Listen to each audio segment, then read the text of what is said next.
Hello बच्चों, कैसे हो आप लोग। मेरा नाम है सुधांशु रंजन और मैं आज आप लोगों को पढ़ाने वाला हूँ फोटो इलेक्ट्रिक इफेक्ट। तो इसमें हम लोग देखेंगे कि फोटो इलेक्ट्रिक इफेक्ट क्या होता है, फोटोन्स क्या होता है, उसका प्रॉपर्टी क्या है, फोटो इलेक्ट्रॉन्स क्या होता है। ठीक है, तो चलिए हम लोग स्टार्ट करते हैं कि फोटो इलेक्ट्रिक इफेक्ट क्या होता है। तो नोट्स बनाना स्टार्ट कीजिए। फोटो इलेक्ट्रिक इफेक्ट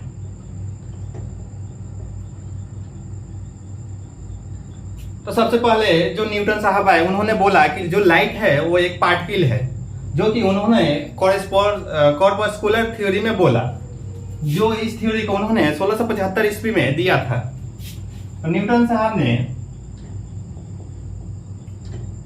1675 ईस्वी में कॉर्पस्कुलर थ्योरी दिया। उसमें उन्होंने बोला लाइट जो है वो क्या है, पार्टिकल है। लाइट जो है वो पार्टिकल है। उसके बाद उन्होंने हाइगन साहब आए, उन्होंने बोला कि लाइट जो है वो वेव है, जिसका प्रूफ यंग साहब ने YDAC एक्सपेरिमेंट में दिया, जिसमें उन्होंने दिखाया कि जो इलेक्ट्रॉन है या फिर लाइट है जो दो होल से पास करता है तो एक इंटरफेरेंस का फेनोमेना दिखाता है। तो YDAC एक्सपेरिमेंट में ये प्रूव हो गया कि जो लाइट है वो वेव नेचर को फॉलो करता है, जो कि 1801 ईस्वी में दिया था यंग साहब ने। और इसमें उन्होंने बोला लाइट जो है वो वेव है।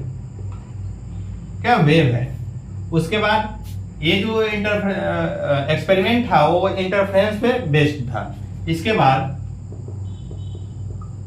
इंटरफेरेंस, उसके बाद डिफ्रैक्शन आया। डिफ्रैक्शन का एक बहुत ही फेमस एक्सपेरिमेंट है, वो है XRD। उसके बाद पोलराइजेशन आया। इससे प्रूफ हो गया कि लाइट जो है वो वेव नेचर को फॉलो करता है। लाइट जो है वो वेव है। इसके बाद जो है वो आइंस्टाइन साहब है, क्योंकि न्यूटन ने पहले ही बोल रखा था कि लाइट जो है वो पार्टिकल है, लेकिन इन लोगों ने तो प्रूव कर दिया कि लाइट जो है वो वेव है। तो यहाँ पे एक संशय खड़ा हो गया कि आखिर लाइट है क्या। तो इस चीज को फिनोमेना को आइंस्टाइन साहब ने फोटो इलेक्ट्रिक इफेक्ट में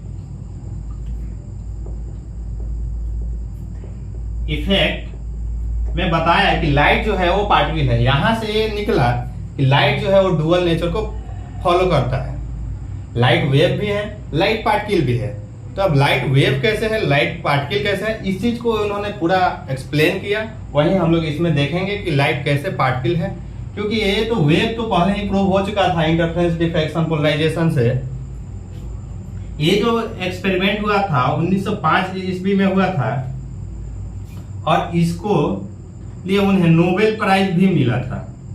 नोबेल प्राइज जो है वो 1901 ईस्वी में 1921 ईस्वी में नोबेल प्राइज मिला था। हालांकि आइंस्टाइन साहब ने रिलेटिविटी का थियरी भी दिया और ब्राउनियन मोशन भी दिया, लेकिन किसी के लिए भी उनको नोबेल प्राइज नहीं मिला।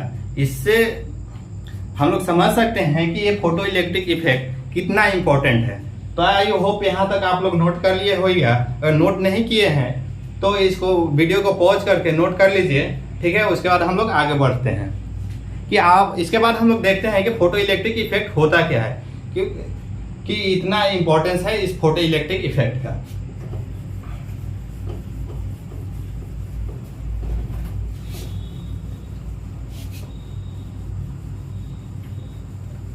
तो फोटो इलेक्ट्रिक इफेक्ट बेसिकली एक एक्सपेरिमेंट है जिसमें हम लोग एक मेटल लेते हैं। मेटल हम लोग कोई भी ले सकते हैं। मेटल जो है वो सीजियम का ले लीजिए, पोटेशियम का ले लीजिए, या फिर कॉपर ले लीजिए, एल्यूमिनियम ले लीजिए, लेकिन मेनली हम लोग ये मान लीजिए हम लोग सीजियम का ले रहे हैं। किसी का भी ले सकते हैं, जरूरी नहीं है, ठीक है।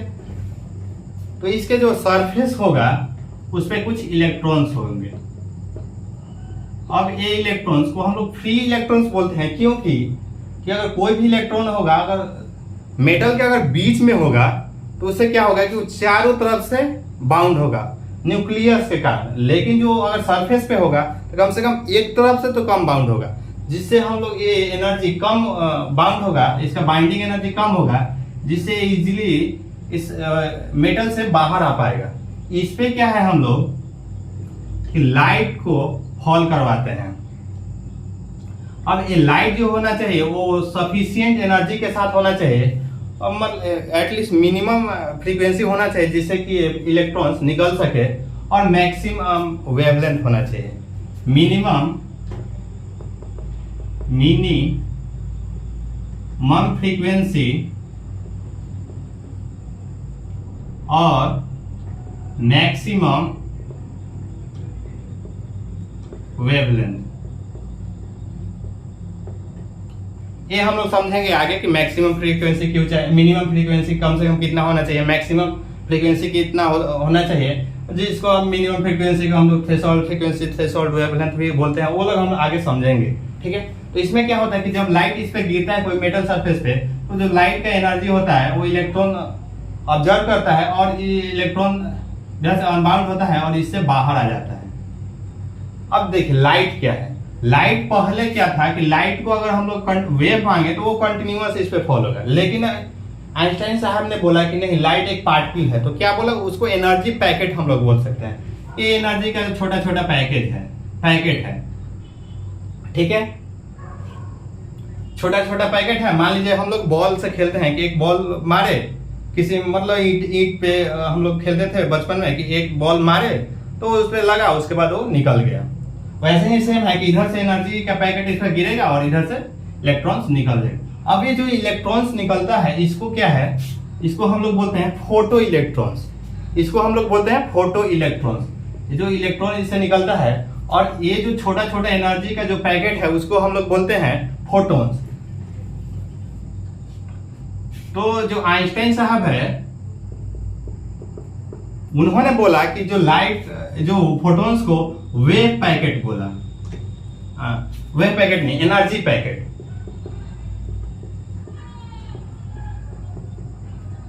वही जब मैक्स प्लांक साहब जब ब्लैक बॉडी रेडिएशन को कर रहे थे तो उन्होंने भी जो लाइट को है वो पार्टिकल नेचर लेकर किया था ब्लैक बॉडी रेडिएशन को, और उन्होंने जो पार्टिकल का नाम दिया था वो बोला था वेव पैकेट।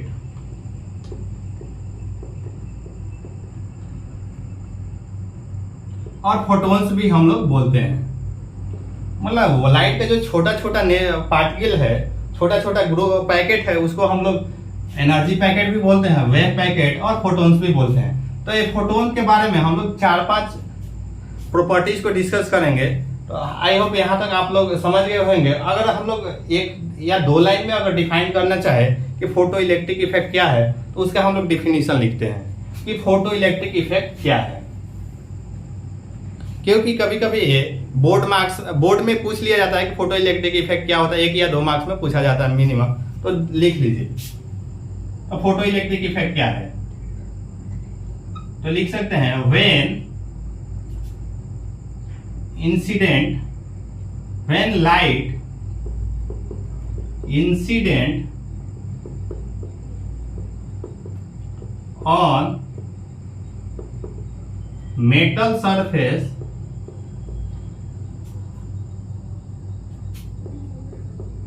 देन, और लिख सकते हैं which cause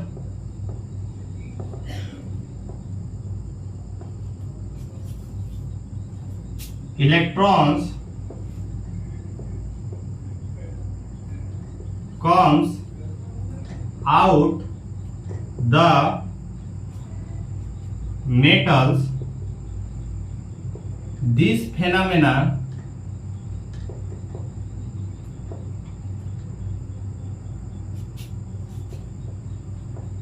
is known as photo electric effect. ठीक है, ये आप लोग नोट कर लीजिए। इसके बाद हम लोग फोटॉन्स के कुछ इक्वेशंस के प्रॉपर्टीज के बारे में डिस्कस करते हैं। 4-5 फोटॉन्स का प्रॉपर्टीज है, वो लोग हम लोग इसके बाद डिस्कस करते हैं। तो फोटॉन्स के क्या क्या प्रॉपर्टीज हैं।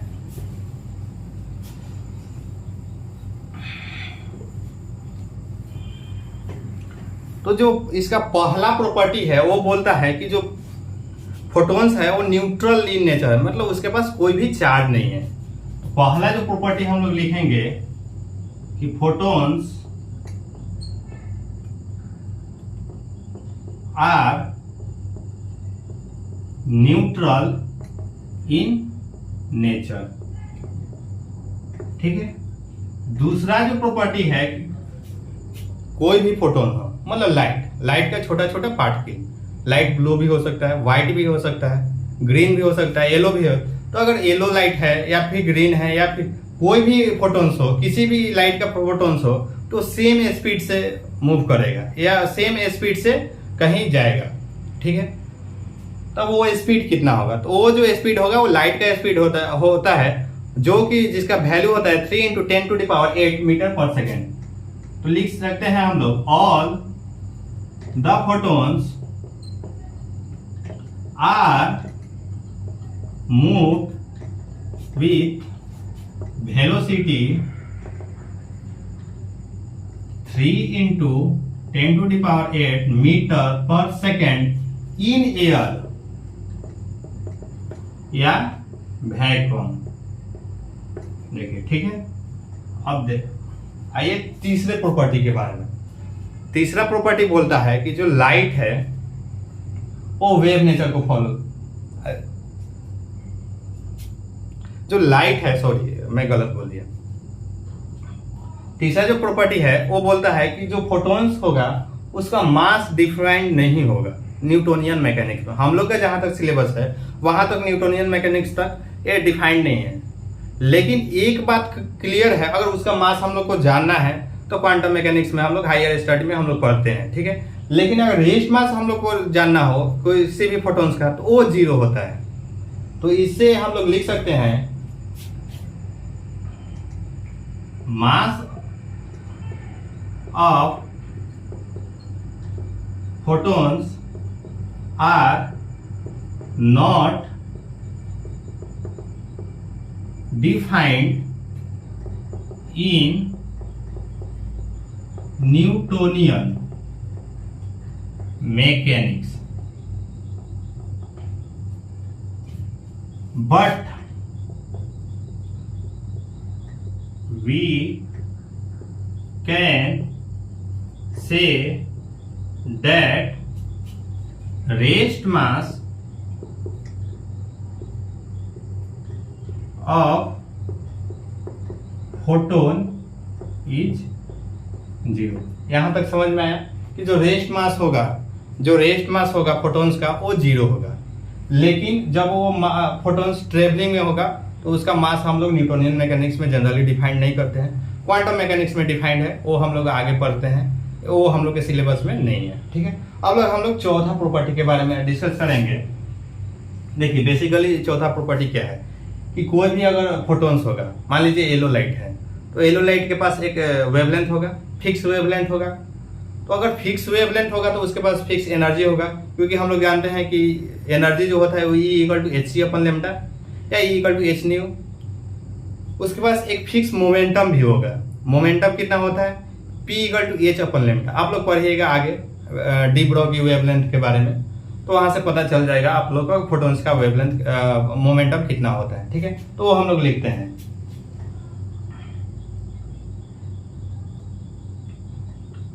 फोटॉन्स हैव डेफिनिट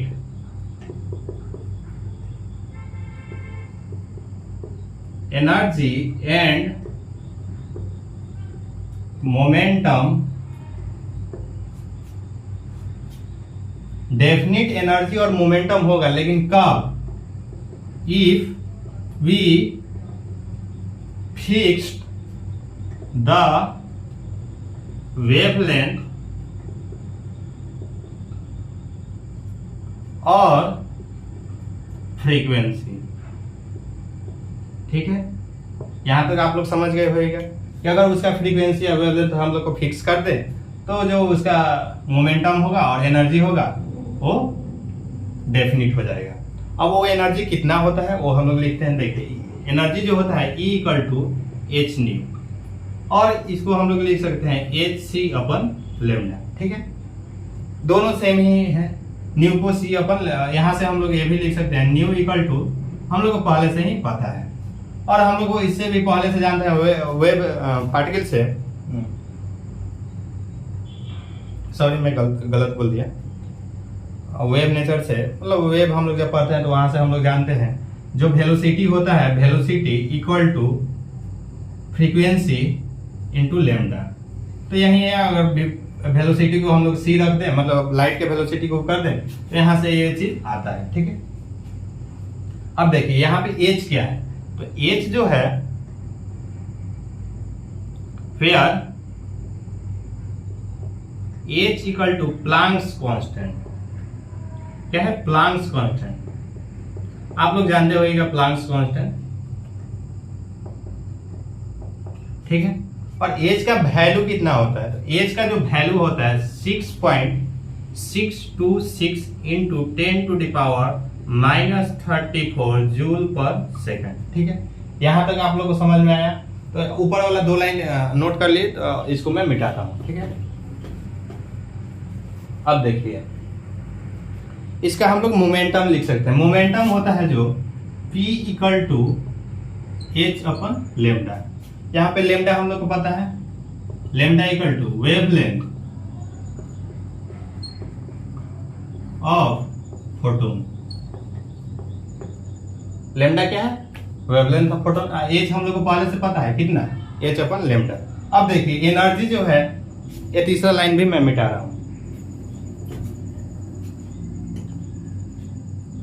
एनर्जी क्या है? E equal to h c upon lambda. ठीक है, तो एच सी का जो वैल्यू होता है, क्योंकि एच हम लोग को पहले से पता है 6.626 into 10 to the power -13 joule second, और हम लोग को पता है सी का वैल्यू पता है 3 into 10 to the power 8 metre second. तो इसे हम लोग जब कैलकुलेट करते हैं तो ये आता है 1240 इलेक्ट्रॉन वोल्ट नैनोमीटर अपन लेमडा। तो ये इसको याद कर लीजिए आप लोग, क्योंकि ये बहुत आगे काम आने वाला है। अब इलेक्ट्रॉन वोल्ट क्या है? तो इलेक्ट्रॉन वोल्ट है वो एनर्जी का एक यूनिट है, और 1 इलेक्ट्रॉन वोल्ट इक्वल टू होता है 1.67 into 10 to the power -19 joule. ठीक है, यहां तक 4 प्रॉपर्टी आप लोग समझ गए होंगे।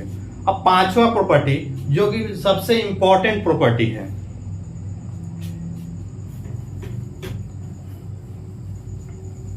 अब 5वां प्रॉपर्टी के बारे में हम लोग समझेंगे। बहुत ही इंपॉर्टेंट प्रॉपर्टी है कि देखिए 5वां प्रॉपर्टी क्या है कि मान लीजिए कोई लाइट है, उसका हम लोग अगर इंटेंसिटी बढ़ाते हैं तो इंटेंसिटी बढ़ाएंगे तो उसके एनर्जी पे फर्क नहीं पड़ेगा। कैसे? अब इस बात को समझिए कि देखिए कोई भी अगर लाइट है तो अगर इंटेंसिटी बढ़ाए, तो इंटेंसिटी बढ़ाए मतलब क्या? उसका वाट बढ़ाए, पावर बढ़ाए। अब इंटेंसिटी क्या होता है? Number of photons per unit area per unit time. लेकिन एनर्जी क्या होता है? अगर मान लीजिए येलो लाइट है, ठीक है, या रेड लाइट है, तो उसका अगर नंबर ऑफ फोटॉन्स बढ़ाएंगे ना, इंटेंसिटी में नंबर ऑफ फोटॉन्स बढ़ा रहे हैं, लेकिन अगर येलो लाइट ही सारा है तो ये ज्यादा है कि ज्यादा फोटॉन्स होगा। ठीक है, लेकिन देखिए यहाँ पे मैं समझाने की कोशिश करता हूँ। मान लीजिए एक येलो लाइट है, ठीक है, इस एक दूसरा येलो लाइट है, येलो लाइट ही है,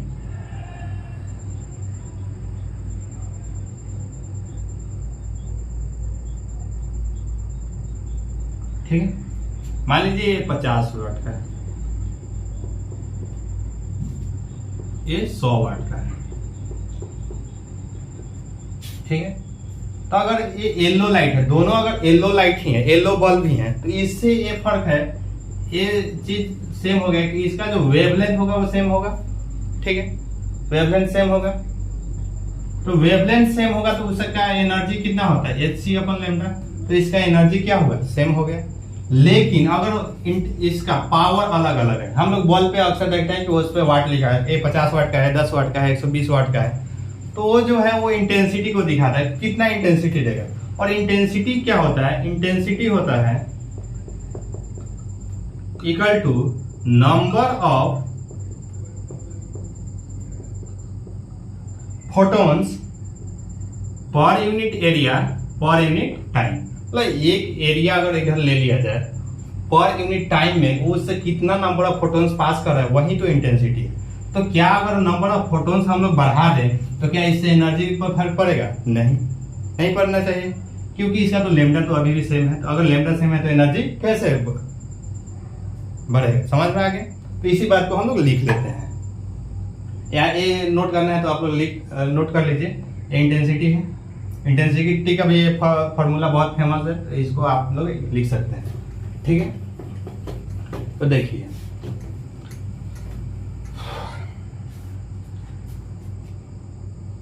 हम लोग लिख रहे हैं on increasing intensity of photons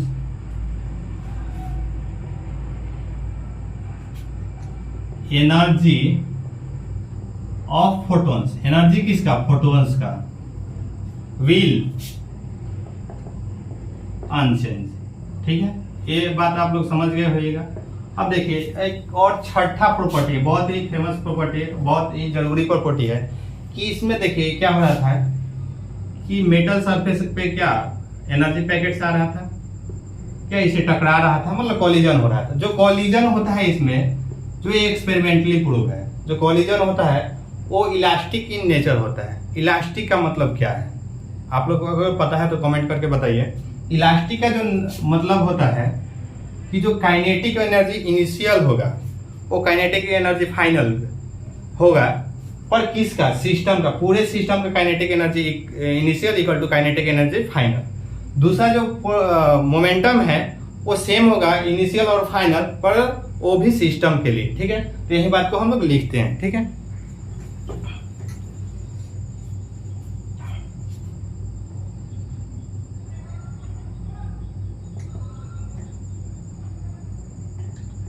The collisions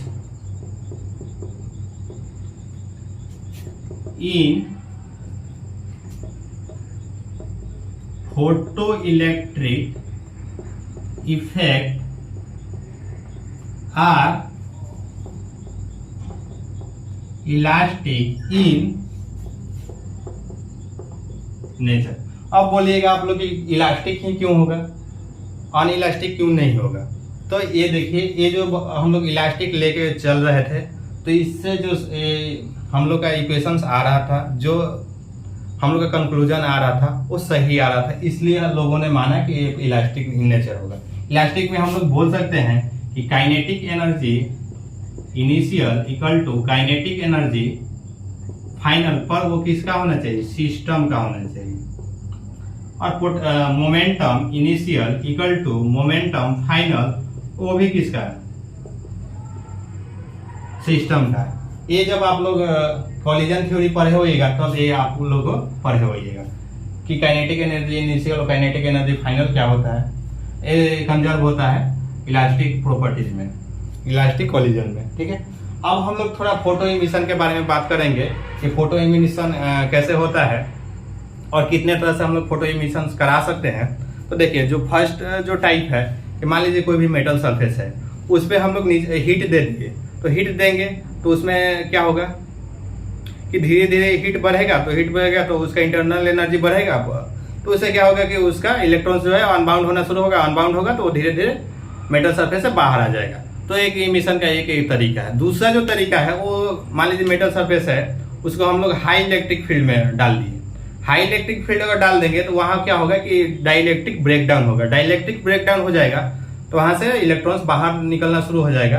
तो एक ये भी तरीका है कि किसी मेटल सरफेस को बाहर मेटल सरफेस से इलेक्ट्रॉन को बाहर निकालने का डाइलेक्ट्रिक ब्रेकडाउन करा के कर सके। और तीसरा जो तरीका है वो फोटो इलेक्ट्रिक तो ठीक है, वो हम लोग लिख लेते हैं। ठीक है, तो यहाँ तक आप लोग नोट कर लिए होगा, तो चलिए आगे बढ़ते हैं।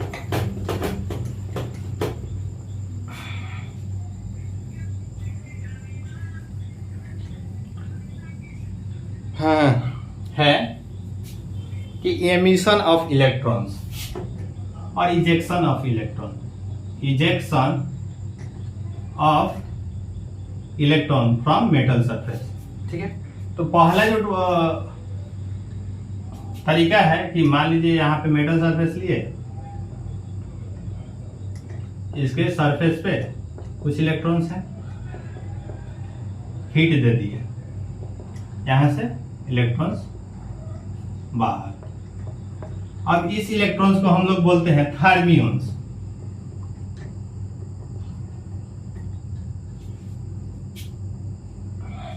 और इस प्रोसेस को हम लोग बोलते हैं हार्मोनिक प्रोसेस और थर्मिशन। अब देखिए दूसरा जो तरीका है कि हाई इलेक्ट्रिक फील्ड में डाल देते हैं इसको, मेटल सरफेस को, मेटल को हाई इलेक्ट्रिक फील्ड में डाल देते हैं। इलेक्ट्रिक फील्ड कितना ही होना चाहिए, कम से कम इतना होना चाहिए ताकि डाइलेक्ट्रिक ब्रेकडाउन हो सके। अगर डाइलेक्ट्रिक ब्रेकडाउन नहीं होगा तो इलेक्ट्रॉन नहीं निकलेगा। अब बताइए यहाँ पे इलेक्ट्रॉन का, यहाँ पे इलेक्ट्रिक फील्ड का डायरेक्शन क्या होगा। तो हम लोग जानते हैं कि इलेक्ट्रिक फील्ड का जो डायरेक्शन होता है वो पॉजिटिव टू नेगेटिव की तरफ होता है और पॉजिटिव से निकलता है। तो यहाँ पे इलेक्ट्रिक फील्ड का जो डायरेक्शन होगा इस तरफ होगा, इधर इलेक्ट्रिक फील्ड लिख देते हैं। तो यहाँ पे डाई इलेक्ट्रिक ब्रेक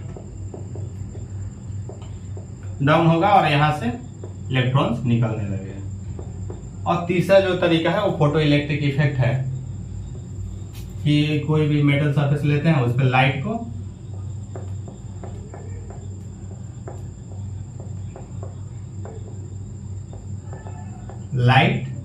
या रेडिएशन को फॉल करवाते हैं, तो यहां से इलेक्ट्रॉन्स बाहर आ जाते हैं। और ये जो इलेक्ट्रॉन्स है उसको हम लोग बोलते हैं फोटो इलेक्ट्रॉन्स। इसको क्या बोलते हैं हम लोग, फोटो इलेक्ट्रॉन्स। ठीक है, यहां तक आप लोग को समझ में आ गया होगा। पहले हम लोगों ने क्या देखा कि फोटो इलेक्ट्रिक इफेक्ट के बारे में थोड़ा समझा, उसके बाद फोटोन्स के बारे में समझा, उसके बाद इजेक्शन ऑफ इलेक्ट्रॉन। अब इन दोनों को जोड़ के हम लोग फोटो इलेक्ट्रिक इफेक्ट देखेंगे। ठीक है, उसके बाद उसी में हम लोग देखेंगे कि आइंस्टाइन इक्वेशन क्या है और आइंस्टाइन इक्वेशन कैसे हम लोग निकालते हैं। ठीक है, तो हम लोग देखते हैं, आइए। या ये सब नोट कर लीजिएगा, किसी ने नोट नहीं किया तो पॉज करके नोट कर लीजिएगा।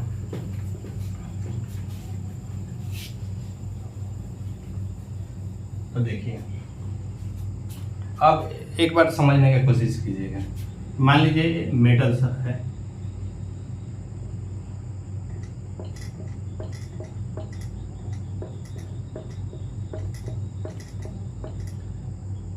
ठीक है। अब मेटल्स पे हम लोग लाइट को इंसिडेंट करा रहे हैं, क्या है, रेडिएशन ही मान लेते हैं, बोल देते हैं रेडिएशन। ठीक है, विथ सफिशिएंट रेडिएशन। तो ये रेडिएशन कितना होना चाहिए ताकि यहां से मेटल निकले, यहां से इलेक्ट्रॉन्स निकलता है। तो ये जो रेडिएशन का एनर्जी होना चाहिए वो कम से कम इसके वर्क फंक्शन से ज्यादा होना चाहिए। तो चलिए अब हम लोग समझेंगे वर्क फंक्शन क्या है। तो वर्क फंक्शन क्या है, the minimum amount of energy to eject an electron from metal surface is called work function. समझ में है, कम से कम कितना एनर्जी दे ताकि इससे इलेक्ट्रॉन्स बाहर आ सके, उसको हम लोग बोलते हैं वर्क फंक्शन। तो लिखेंगे हम लोग the minimum amount of energy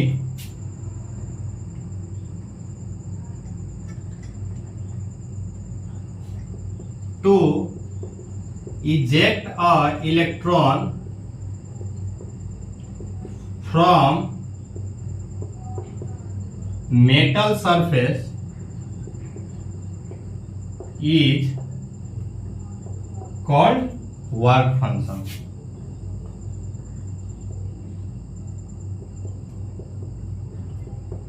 ठीक है, और मिनिमम एनर्जी जिससे कि इलेक्ट्रॉन निकल पाए उसको हम लोग वर्क फंक्शन बोलते हैं। इसको जो है अब देखिए इस किस पे डिपेंड करे, तो वर्क फंक्शन मेनली है वो मेटल पे डिपेंड करेगा, तो इसके प्रॉपर्टी पे अलग अलग मेटल के लिए अलग अलग वर्क फंक्शन होगा। दूसरा जो है ये थोड़ा सा टेम्परेचर पे डिपेंड करता है। टेम्परेचर पे कैसे, क्योंकि अगर किसी का टेम्परेचर बढ़ाते हैं तो इलेक्ट्रॉन के पास एनर्जी बढ़ जाएगा। अब एनर्जी बढ़ जाएगा तो थोड़ा भी लाइट देंगे, एनर्जी देंगे तो बाहर आ जाएगा। तो एक टेम्परेचर पे डिपेंड करेगा इट, तो इसको हम लोग लिख सकते हैं इट डिपेंड्स अपॉन टेम्परेचर, और दूसरा इसको लिख सकते हैं ऑन मटेरियल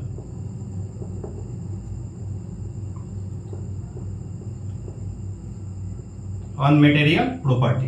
दूसरा है मटेरियल के प्रॉपर्टी पे। अब देखिए यहां तक नोट कर लीजिए, ऊपर वाला मैं मिटा रहा हूं, ठीक है। तो मटेरियल प्रॉपर्टी पे करेगा।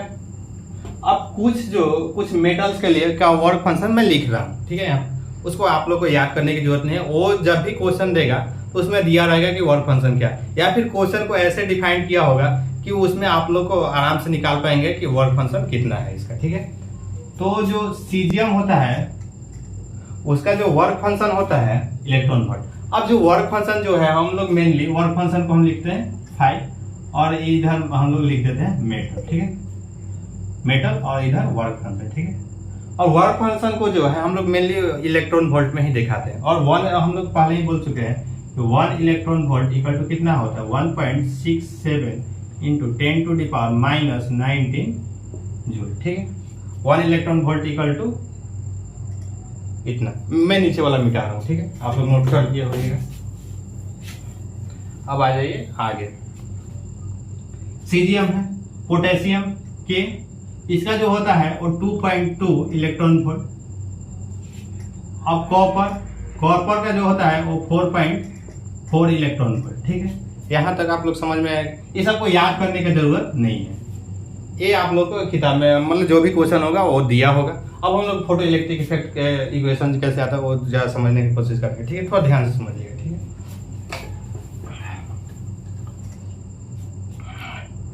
तो फोटो इलेक्ट्रिक इफेक्ट का इक्वेशन देखिए कैसे है।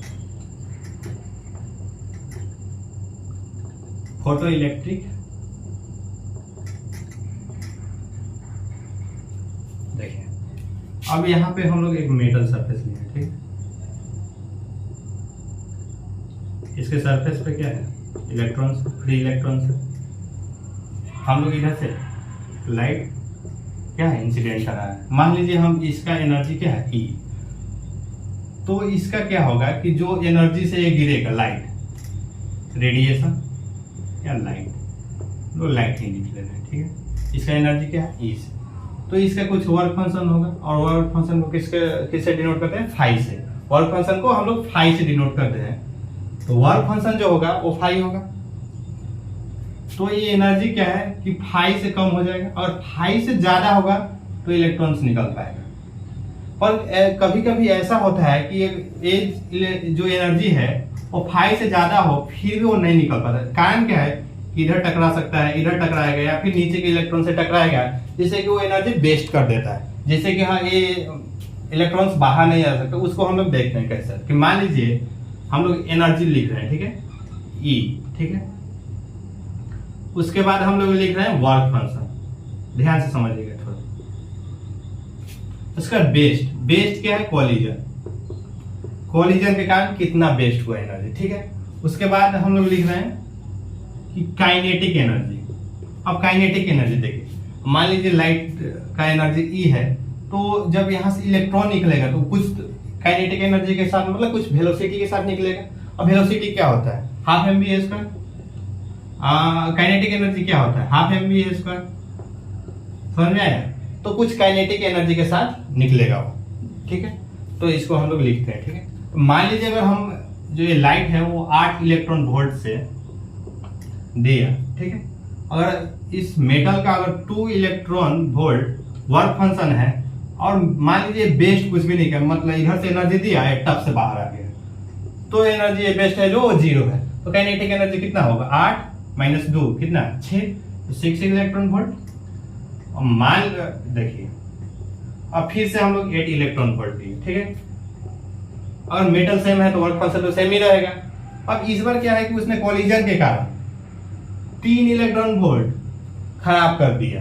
अब 3 इलेक्ट्रॉन वोल्ट खराब किया तो ये कितना 2 3 5, अब कितना बच गया, तो ये कितना एनर्जी से निकलेगा बाहर, काइनेटिक एनर्जी क्या होगा, तो 3 इलेक्ट्रॉन वोल्ट, 2 3 5 माइनस 8 माइनस 5 क्या होगा 3 इलेक्ट्रॉन वोल्ट।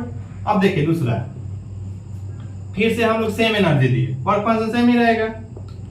इस बार जो है उसने 6 इलेक्ट्रॉन वोल्ट से निकाल दिया। 6 इलेक्ट्रॉन वोल्ट क्या हुआ, वेस्ट कर दिया, किसमें, कॉलिजन में।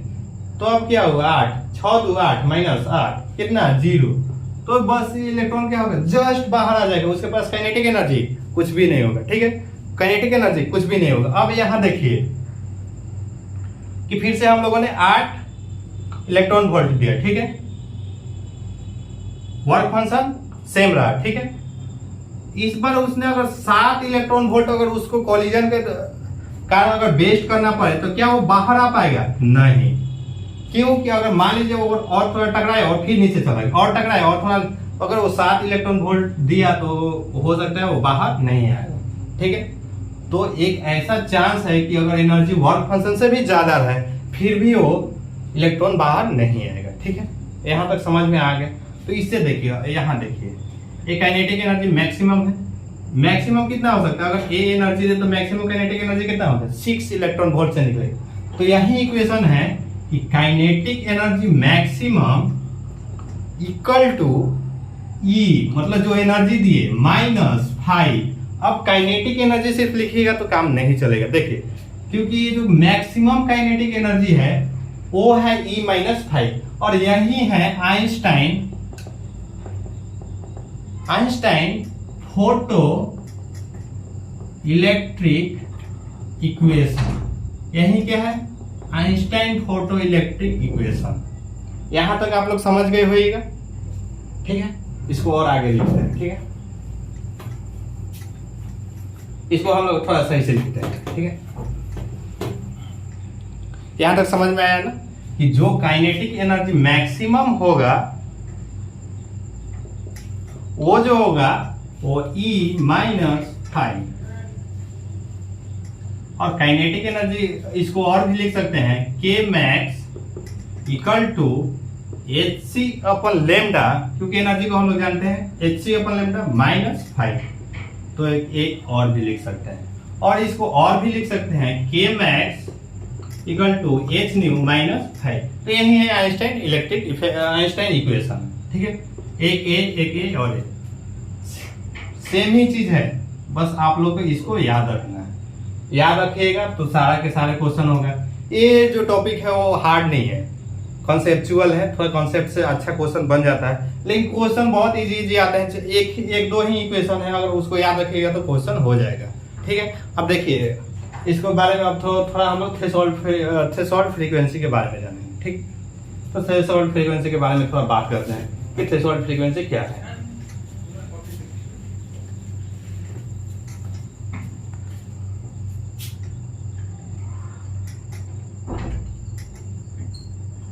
थ्रेशोल्ड फ्रीक्वेंसी, ठीक है। थ्रेशोल्ड फ्रीक्वेंसी को हम लोग म्यू नॉट से डिफाइन कर ले रहे हैं, रिप्रेजेंट कर ले रहे हैं। अब देखिए हम लोग जानते हैं E क्या होना चाहिए, greater than equal to work function, तो है फोटो इलेक्ट्रिक इफेक्ट हो सकता है E greater than equal to 5। तो E को लिख सकते हैं h nu greater than equal to 5। E को हम लोग क्या लिख सकते हैं, ग्रेटर देन इक्वल टू 5, ठीक है। अब न्यू को greater than equal to 5 upon h ये लिख सकते हैं। अब देखिए, अब मिनिमम अगर एक कितना ले, तो अगर ये इक्वल टू साइन लाना है तो इधर मिनिमम लाना है, तो nu minimum equal to 5 upon h, और इसी को बोलते हैं थ्रेशोल्ड फ्रीक्वेंसी, और इसी को डिनोट करते हैं म्यू 0 से। तो इसका लिख लेते हैं definition, the minimum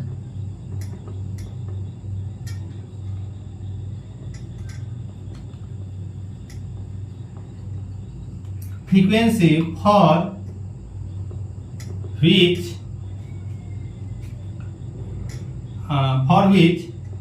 photoelectric which cause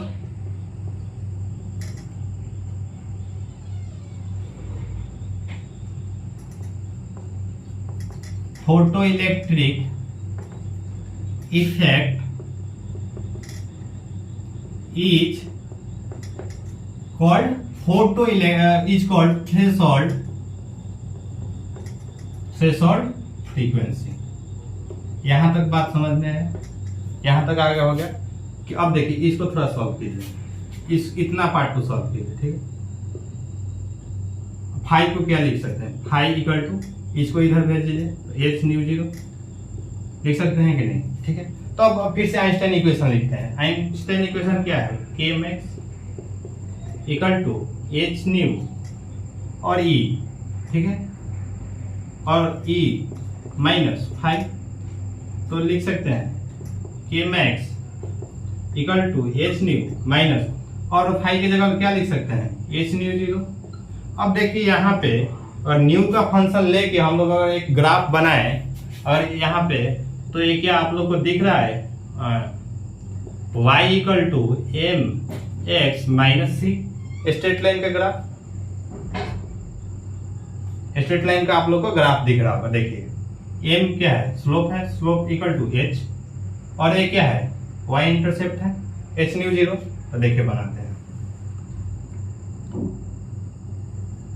y axis पे क्या डाल दिए, काइनेटिक एनर्जी मैक्सिमम, इधर क्या डाल दिए, न्यू, न्यू क्या है, फ्रीक्वेंसी। अब काइनेटिक एनर्जी मैक्सिमम किसका है, ऑफ इलेक्ट्रॉन्स, और न्यू किसका है, ऑफ फोटॉन्स। इतना तो पता है ना, ये तो समझ में आ रहा है ना। न्यू किसका है, फोटॉन्स का है, क्योंकि एनर्जी उसी का है। काइनेटिक एनर्जी किसका है, इलेक्ट्रॉन्स का है। अब देखिए हम लोग को पता है कि y इंटरसेप्ट क्या है, h न्यू 0,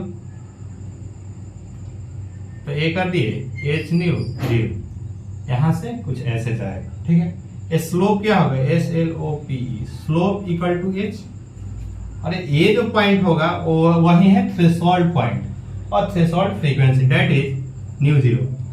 पर काइनेटिक एनर्जी क्या कभी नेगेटिव हो सकता है, नहीं, काइनेटिक एनर्जी कभी भी नेगेटिव नहीं हो सकती, क्योंकि काइनेटिक एनर्जी बराबर क्या होता है, हाफ mv स्क्वायर, v भी पॉजिटिव, मास भी ऑलरेडी पॉजिटिव, हाफ पॉजिटिव ही है, तो ये क्या होगा, तो नहीं, ये जो इसको हम लोग डॉटेड लाइन से दिखा देंगे, और ये डिफाइन कर रहा है कि अगर इससे कम एनर्जी होगा तो काइनेटिक, इससे अगर कम फ्रीक्वेंसी लेके आएगा कोई भी फोटो, तो उससे फोटो इलेक्ट्रिक इफेक्ट नहीं होगा। समझ में आया, ठीक है।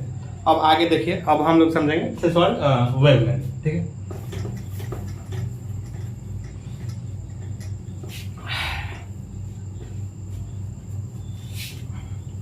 तो ये नोट कर लीजिएगा आप लोग कि kinetic energy maximum equal to h nu minus h nu 0, ये इक्वेशन इंपॉर्टेंट है, ठीक है, ठीक है। अब आगे फिर हम लोग समझते हैं थ्रेशोल्ड वेवलेंथ। थ्रेशोल्ड वेवलेंथ,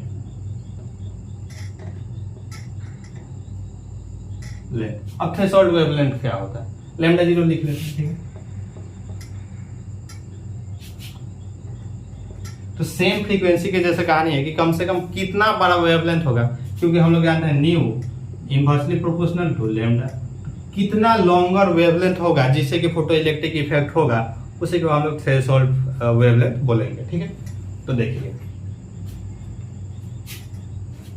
फिर से ई, ये हम लोग को जानते हैं, जो एनर्जी होना चाहिए वो वेव फंक्शन से ज्यादा होना चाहिए, तो h c upon lambda greater than equal to 5, तो 1 upon lambda greater than equal to 5 upon h c, तो इधर h c upon 5 greater than equal to lambda. अब कितना बड़ा हो, तो लैम्डा मैक्स, यहां क्या होगा, lambda max equal to h c upon 5, इससे बड़ा नहीं होना चाहिए। अगर इससे बड़ा वेवलेंथ होगा तो फोटो इलेक्ट्रिक इफेक्ट नहीं हो पाएगा, ठीक है। और इसी को हम लोग लैम्डा 0 लिख सकते हैं, इक्वल टू लेमडा 0। तो यहां से अगर हम लोग सॉल्व करेंगे तो लेमडा, इसको देखिए लेमडा 0 को नीचे ले जाएंगे, फाइव को इधर, तो phi equal to HC upon lambda 0। ठीक है, समझ में? तो काइनेटिक एनर्जी को हम लोग लिखेंगे, अब फिर से आइंस्टाइन इक्वेशन लिखेंगे। ठीक है, K max equal to H E minus 5। ठीक है, इसको फिर से हम लोग लिख सकते हैं,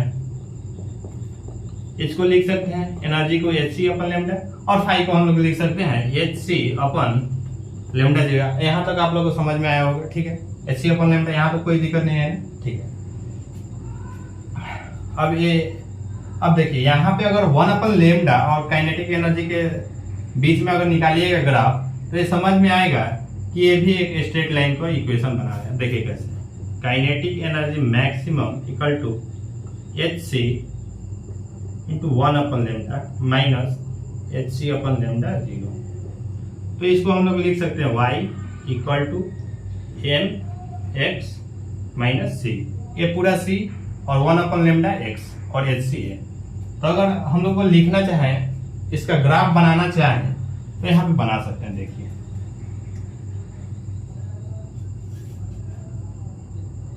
फिर से y इंटरसेप्ट क्या होगा, HC अपन लेमडा 0। इसमें y इंटरसेप्ट क्या होगा, HC अपन लेमडा 0। ठीक है, यहां से निकलेगा, ऐसे कुछ जाएगा। ठीक है, अब ये जो काइनेटिक एनर्जी मैक्सिमम और इधर 1 upon lambda. Kinetic energy maximum किसका है, ऑफ इलेक्ट्रॉन्स, और ये किसका है, ऑफ फोटॉन्स।